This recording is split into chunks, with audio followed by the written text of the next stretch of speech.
everybody and welcome back for another video. Today we will be talking about Windrose. For those who never heard about the game, yeah, it's a great game that was released in like 14 days ago into early access. It's an action survival game about pirates, about loot, about killing enemies, about slaying enemies on ships as well, sinking them and getting their loot. There's a lot of going for this game. Connection between the survival game and also the pirates theme is just so strong that resonated with so many players, and for that reason in those 14 days there's like a millions copies sold. So the company is doing very well, and they already announced there will be new expansion, but it will be down the road like in 6 months or something. So there will be quite a long time nothing will be happening. The devs will be cooking, they will be adding features that people are telling them, and also they are fulfilling the vision they have for the game, right? First and foremost, I kind of like that there will be big pause between the patches, or there will be not like snippets that they will be adding. Maybe it's better nowadays to focus on big content that will bring back people and maybe play it again. Because if you will be just adding a little bit, it's just, you know, I don't think it's big enough reason for people to come back, and you are not able to develop the game in such a quick pace that people that still playing would have that cadency getting the new content and they will be engaged the whole time. I kind of like the idea that they are going for this route, but it's a time for us to give them opinions and stuff for them to sift through and be like, oh, this is kind of cool idea. We could insert it into the game. The game is awesome. I have not completed just yet. There is still adventure before me, but there is a lot of good things about the game, but a lot of things that I would love to add. So let's go pace it like this. I will give you the positives that I really like about the game, and then we will jump into the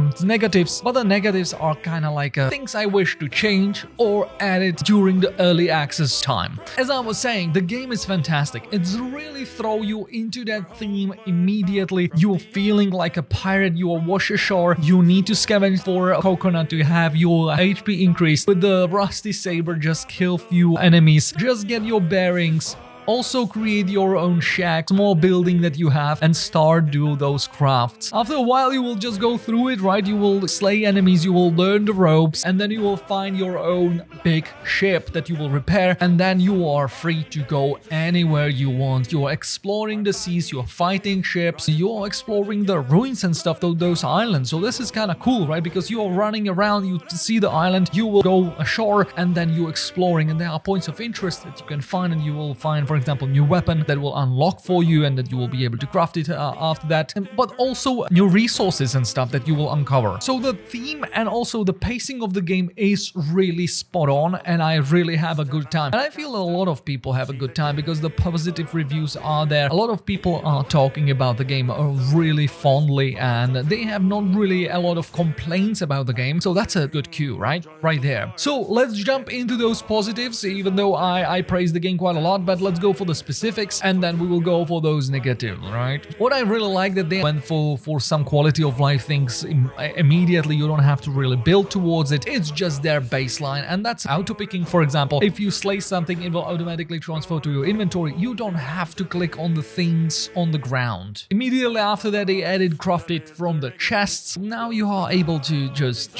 whenever you're crafting something in the station, it's automatically taking stuff from your chest, even though you are not there or it's not in your inventory. So whenever you are in the radius of your campfire, which is like the base thing that you will pop in somewhere, and the radius around it is where you can build everywhere, and it's taking from the chests. What I really enjoy, but I enjoyed like after a while, is the idea that those creatures and enemies that you will find around have the specific level to them, and they will not increase. Even though you will, for example, be level 10, you will be overpowered, but if you will find a bird like the dodo or a boar, is just always the same level. There are variants to them and they have different like a level, but they are still the same, and that's perfect because I hate when the game always scaling with you, because you never feel like you know, you are getting more powerful, you have a better ship, you have a better saber or pistol. Because when the enemy is scaling with you, you are always feel on the same playing field, which is fine because you have the challenge, right? But on the other hand, it's just about numbers. Or, you know, that there is nothing tangible to see immediately. Oh, I got more powerful. This is awesome. So I really like that. Also, they introduce interesting fact that it's factions. Kind of makes sense. There are several factions. They are in the seas that you can find, and some of them are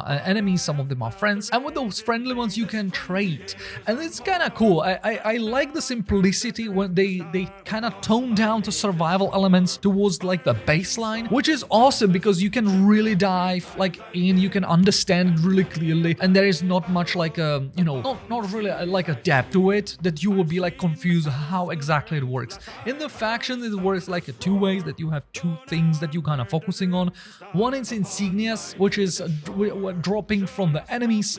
You can get those insignias, and when you give them to the faction, you will building rapport with them, you know, the standing. And the more standing you have, or the better level you have, the more things you can buy from them. So they are like a decoration things, but also upgraded items or equipment or something like that. So this is easy, but it's super cool.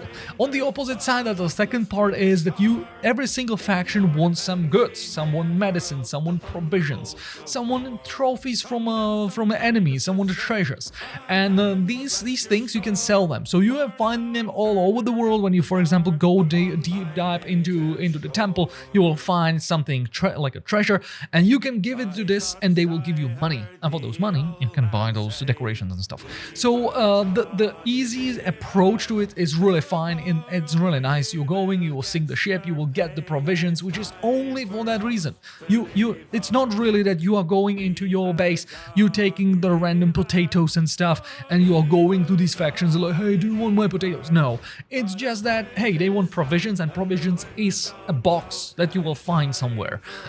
So it's making simple, but it's also like, you know, straightforward and to the point. Also, they introduced the comfort system, which is not really they're doing. I think for the first time I saw it in Enshrouded, and it's a system that you have like a decorations around the building, and if you pop the decoration inside the area, again I was saying about, you will increase your comfort. And comfort is doing the one thing that's giving you increased regeneration if you're rested. And the more levels you have of this comfort, the faster it is, and also the longer it stills on you before you have to return back to the base, which is a really nice system. Again, it's easy. Some people are really liking the decoration system, right? They are going and just decorating everything, and some people don't really care. But this is giving you that kind of middle ground, forcing you to decorate, but it's not really for nothing. You will get something for it. But it's not really that you can stuck. Each decoration have its own types, and they are divided into these types. Each type have a different, for example, furniture, there is lighting, there is a flags, for example, bat, and also different kinds. Each time you will build one of those, it will increase your comfort level, but you can't really overspend it. It doesn't make sense to build, for example, 4 chairs, because it will not increase by 4. It will be just 1, because that type is already spent. So it's kind of a nice middle ground between those people that want to decorate just for the sake of it, because they want a nice house, and for the people that want to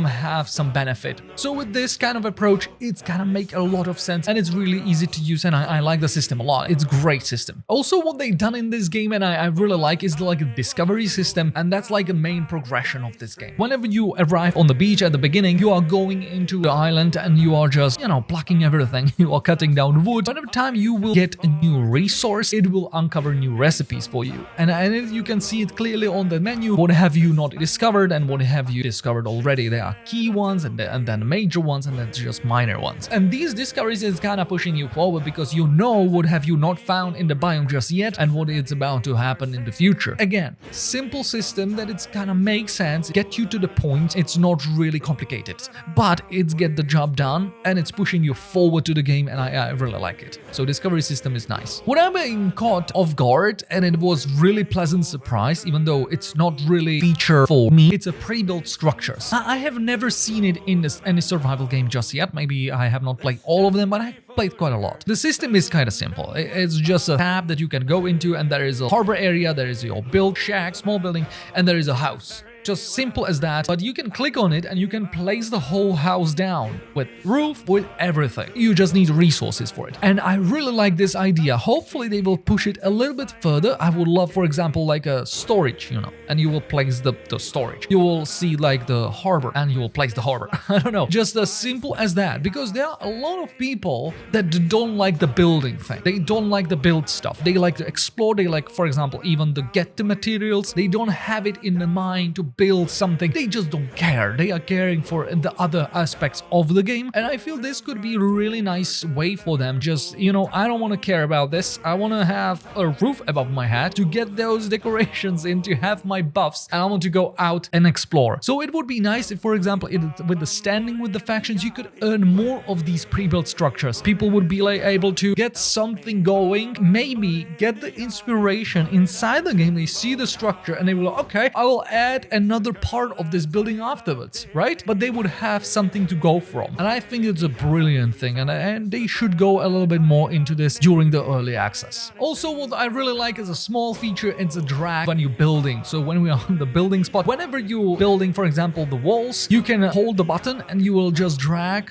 up or to the right, and it'll automatically snap the things in a row, so you can build the whole row just in one sweep. You can't really mess it up that much. Yeah, there are positions, they are kind of weird, but with those normal things, it's really easy to use, and it's just making it more quicker to build something. It's just more pleasant. Also, what I really enjoyed is the modules of the crafting station. So whenever you place, for example, workbench, you can do the bandages, and after a while you will have more complicated recipes to build, but you will need upgraded crafting station. It's not really you are rebuilding the structure or you upgrading the station, you are adding modules. So for example, you have workbench, and to the workbench you can add a toolbox. Place a table, and on the table you will get the toolbox, and it's in the same area of the building, so you can place it anywhere as you want, and it will increase the level of the crafting station. I feel it's, again, simple solution for something that will have a decoration inside, so it's everything getting more beautiful and crowded in the space that you're building. The kitchen as well, you are starting with the cooking pot or just fire, then you will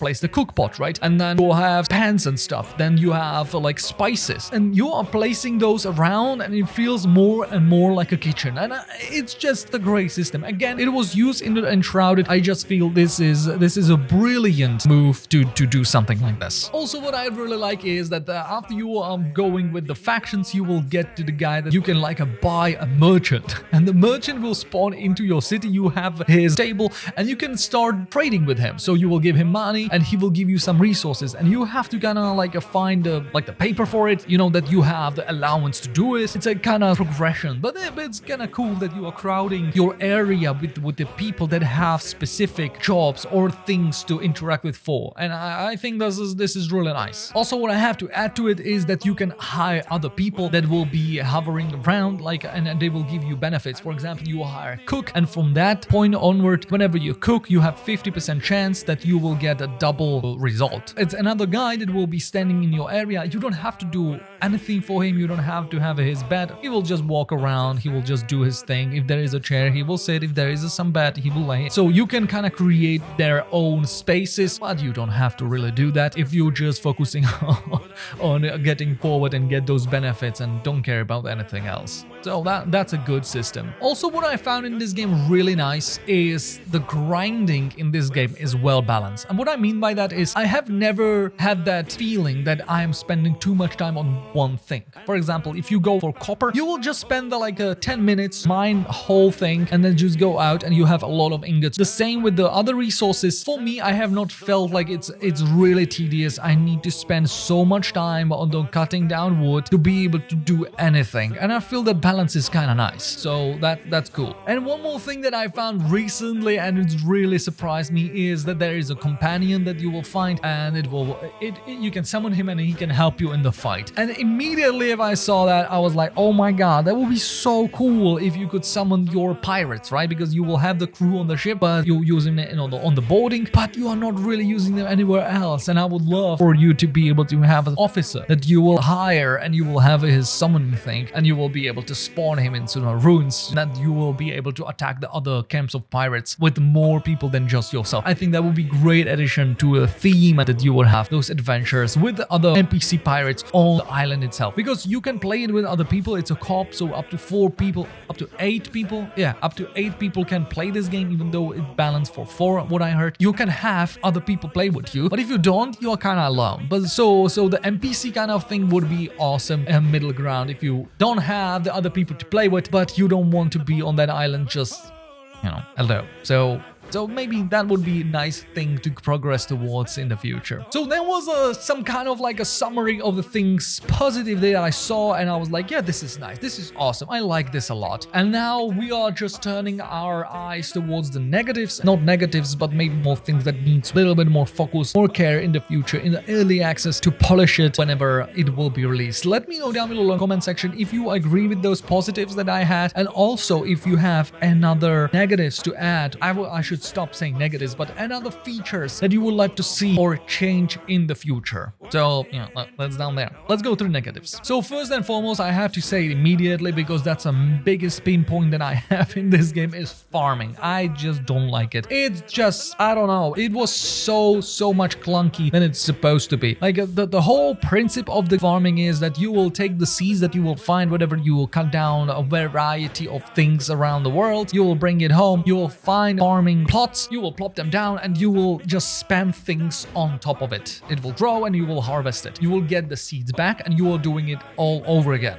So the one thing is, I don't like the tediousness of it, because you have to go through like 8 or 9 plants that you have variety between like 5 seeds, for example, to 20 or 30 seeds, and you are just spamming, right? You can't really hold it. There is no like sequencing between them. They would be just in the line. No, each plant have a different radius that can be planted in. So it's just, you feel like you can get the plant there, but you cannot. So you have to move it a little bit. So it's taking so much time and unnecessary time, because there is no, like in this game, there is no watering, there is nothing like that. You will just pop it down, it will grow, you will harvest it, you will get the thing and also seed, and you will doing it all over again. I don't know, might change. What I would love to see, and it will be best in my opinion, because that would be like a middle ground between, it would be if you will plop down the plot. It's kind of like a big square, and I would feel that it's divided into 4 sections. There are 4 squares into the big square, and you will be able to pick one of those 4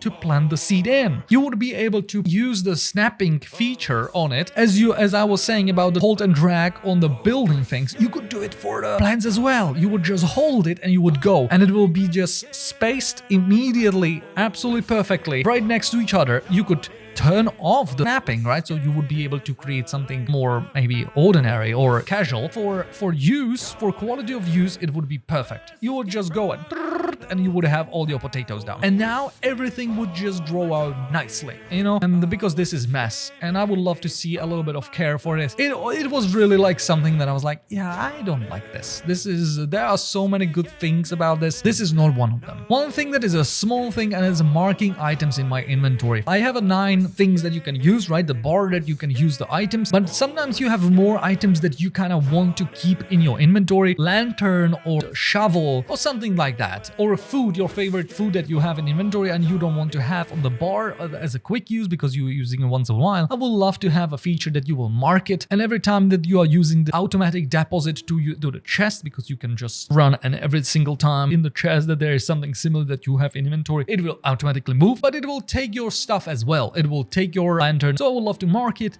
and that you would not have to care about it. You would have it in your inventory, you know, and you will not have to go back or just care about it. I lost so many times shovel by this definition that I went somewhere, I was like, where's my shovel? God damn it. So now I have to go back, or you know, something like that. So that would be a nice change. So now comfort. I'm going back to the comfort, but now from the opposite side, and it's a negative one. I really like the comfort, and I was saying this is a great feature, but one thing that I would love to add to it is whenever you, for example, place the chair, it will add one of the comfort. If you add another chair, it will do nothing, right? But you can't really tell if it will add or not. For example, you have 2 types of bed. You have a bed that is ordinary one that is +1, but you have a bed that is +2. But you can easily forget what you have placed, what category you already have in your town, and what category you have not placed just yet. So I would love to see that if you hover above the things that you are about to build, there would be the plus icon. That will be +1 or +0 or -1. You know, like you would see immediately if building this decoration would actually increase your comfort, decrease your comfort, or will just stay the same. And that would be the easiest thing to go through. You're like, oh, I have not placed my flag just yet, or spices, or I don't know, whatever it might be. You're like, oh, I have forgotten to do this. And that will increase the comfort. Easy thing to do, and I think such a great quality of life thing in this feature. Another thing I would love that comfort would have a little more significant role. So that would be, for example, the better comfort of your home would be, there will be some kind of perks for your town. For example, you would spend less resources, you would have better prices with the merchant that is in your town. Also, maybe it would add some of the stats with the resting bonus and not just the stamina regeneration or max HP. And there will be some points, for example, every time you will reach level 10 of the comfort, you would be able to pick one of 3 or something like that. I don't know, but it would be on top of feature. I think it would go well. I think it's just so much joy to place those things, increase your comfort and get something else for it, because that regeneration of the stamina and duration is kind of like on the side, you know, flashy. It's not really you have a good time whenever, for example, level up your character, you have that skill point that you will skip back and that's make you happy and stat point. So this one would feel the same and I would be down for it. One thing it was not comfortable was the wharf. Wharf is the building that you are kind of managing your ship. You can build a new ship and also you can add cannons to the ship and also other stuff. What I have a problems with is whenever you will build your building or your base inside the island, not in the middle but kind of away from the coast, and you have their boxes full of loot and everything like that, you are not able to interact with your ship because the distance is far away. So it works differently than every other feature in this game and I don't like it. Please make sure that everything that is in the circle, the center of my building spots, it's contributing to it. So wharf should be one of those. If the wharf is inside this area, I should be able to immediately go to my flagship and unload everything what is onto my inventory and also in inventory of the ship. Now I have to run out of the base, get the stuff from the ship and return back. And I just don't like it. I have been forced to change the logic of my building process. I had to build a storage facility on the sea because that would be closer to the wharf. And I would actually be able to do this. Move things from the ship to my inventory and easily getting it inside the chest. So yeah, I would love to change that. It would be great if you would have 4 slots that you can have, right? You have a cannons, you have a hull, you have a book, and you have the boarding gear. I would love add some kind of like a module system that you would be able to add towards the ship as well. And you would have to choose. So for example, doctor would be one of them that would passively heal you or resurrect you while boarding. Or there would be like a storage of the gunpowder that would give you basic increased damage of your cannons, but you would have less cargo spots. Some of the modularity of the ships would be introduced, and there will be another part that you would have to craft, because now you have 3 types of ship that you can craft. One with least HP, but you can use higher cannons, and one with most HP, but using less cannons and have a more cargo space. So there are options, but I would love to see it more customizable something. But that's really, as I say, during the early access, that's something that they can flesh out. So the compartments and stuff in the ship would be really nice. I really like the faction, that the simplicity of that system, but I would love to see it expanded, which I think it will come around. But for example, with the officers that I mentioned before, you will improve the faction standing and you will be able to hire officer on your ship or do spawnable thing in your island, and this officer on your ship would increase sail faster. You would have better cannons, you would have the gear of your pirates would be better, or you would hire officer from the buccaneers and it will add 5 musketeers on your ship. So whenever you're boarding, there are musketeers on your ship firing at them. Because now I am unlocking like a level 2 of the faction standing or 3, and then you don't have to go further because that's just cosmetics. There is nothing else that you are getting. So I would love that increase, the depth of it increased, and it will be so much better. And last but not least, the system that I kind of don't like, just as it now, the set pieces of your equipment. You have a variety of sets that you can equip yourself. You have like cloth items, leather items, and metal items. Based on what you want to do in the game, what weapons you want to use, you are using variety of these sets. But you have 5 slots on your character. So if you have 2 pieces, you unlock 1 set. So you can have 2 sets, that will make it 2 half sets. Or you can have 1 full, so that's 4. And 1 item piece that you have is just pointless. It just don't have anything like it there. It's just cosmetic because all the items are the same. Only the perks are different. I would love to introduce 1 more slot item. That will be 6. It would be great if there would be 3 and 6. So you can have full set, that's 6, or you can have 2 3 pieces, and that will be 2 half sets. And you will be able to mix and match the things that you want to be. I think that will be so much better. There are people that are using it as they use 4 pieces as a set, and their torso will choose based on cosmetics. They will just change it how they like it. Like, yes, one way to look at it, but I feel it's just not really greatest. Maybe that will be added in with Ashlands, with the new expansion or new biome that will be added, or in the future. But that will do it for this video. Hope you enjoy my take on the Windrose. I would love to see and hear your thoughts. What do you like about the game, or what are the negatives? What are the things that you would love to see improve? Maybe there is a small chance the devs will see it and they'll be like, oh my god, this is awesome, I love this, we have to somehow improve it or implement it. That's it for today's video. Thank you very much. Don't forget to subscribe. Have an awesome rest of the day, and I will see you around. And if you like, you can see my journey in the description below. There is a link of the first stream that I streamed this game and all the others, so you can see the whole journey. But yeah, that's it. Have a great one. Bye.